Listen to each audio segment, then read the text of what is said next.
અરે ભાऊ હવે તો ઝાલર વાગીવા માંડી હો. હવે તું હજી આ કામ કરશો હવે મૂકી દે.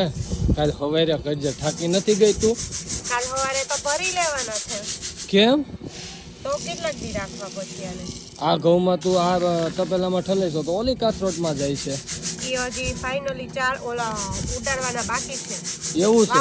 વાવલવાના બાકી છે. હા અચ્છા. તો તું આ થાકી નથી આ બધું કામ કરીને? થાકી તો છું પણ આખા વર્ષના ઘઉં સ્ટોરેજ કરવાના છે 12 મહિનાના, તો ધ્યાન તો રાખવું પડે ને. હા એ વાત તારી સાચી. અને એક નંબર આમ મસ્તના સોનેરા કહેવાય ને એવા ઘઉં થઈ ગયા છે. અને ભાવ હવે સાફ સફાઈ કરવા માંડી છે બધાય તો ભાવ. એટલે તું આમાં હવાલામાંથી કર હું એમાંથી આ કણકી નીકળી જાય ને, હા આ ટુકડા થઈ ગયા હોય કટકા, એ કટકાના લીધે આમાં ધનેડા જીવાત પડી શકે છે. એવું હોય તો કટકા ઘઉં હોય એમાં જીવાત પડે, આખા ઘઉં હોય એમાં જીવાત ન પડે. હા સાચી વાત, એ તારી 100%ની વાત. તો આ રીતે કરવાથી ઘઉં સારા રહી આખું વર્ષ. જેમ પૂતળું હોય ને અત્યારે આખો દી તૈપા હે, સેજ પોલાઈ થી આમ ખાલી ચોળી નાખો ને એટલે ઈ પૂતળા હે ને બધાય ચોળાઈ જાય.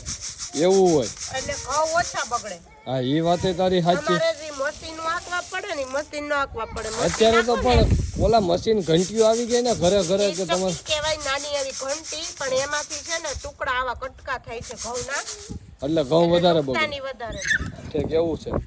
ચમ માર્મિક આવી ગયા જો, માર્મિક ને જો મજા આવી ગઈ ઘઉંમાં રમવાની. એ આવ્યા શું કે વાવલવાના છે, પછી કામ નથી પૂરું થઈ જાણું તો પછી પાછા એને આમાં સુકવવાના છે, ઠંડા કરીને પછી સ્ટોરેજ કરવાના. ગરમ ઘઉં નો ભરાય. સ્ટોરેજ કરવામાં તમે આમાં કઈ પાવડર ની પડી ગયું કે એવું કઈ ભેળવો કે નહીં? કાઈ નહીં, અત્યારે નથી અહીંયા અવેલેબલ. નકર સૂકો લીમડો હોય ને કડવો, એ લીમડાના પાંદ ખાલી નાખવાના માથે ઉપર પેટી ઉપર ના તો એટલે અંદર ને બધી જગ્યાએ નાખી શકો.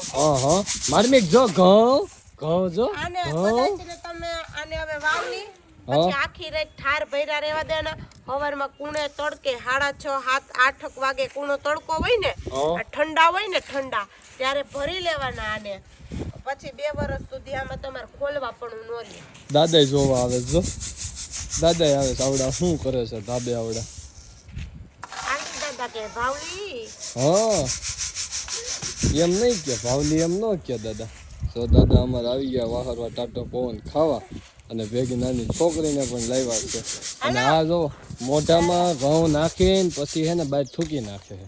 કાસા તો ભાવે નહીં એને. એના બાપને વધારો હે ને ઘઉંનો એટલે. મેં નથી વધારો, કાંઈ વધારો નથી બિલકુલ.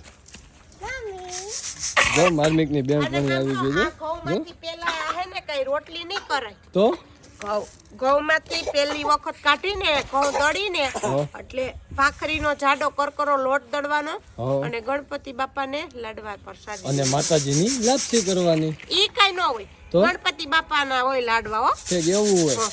આને લાપસી ભાવે એટલે જોયું ભેગું કઈ નીકળ્યું. મને લાડવા નથી ભાવતા, મને લાડવા જ કરવાના હોય ખાલી. નવા વરના ઘઉં દર્યા હોય, નવા વરના ઘઉં દરી આપણે તો નવા ઘઉં હોય એને પેલી વાર દરીને લાડવા કરવાનો એક લાપસી. લાડવા કરવાના હોય ને, જો દાદા ને લાડવા ભાવતા લાગે કે લાડવા કરવાના હોય. જો લાડવા કરવા જોઈએ. કરવા કાલ દરી કોણ દે?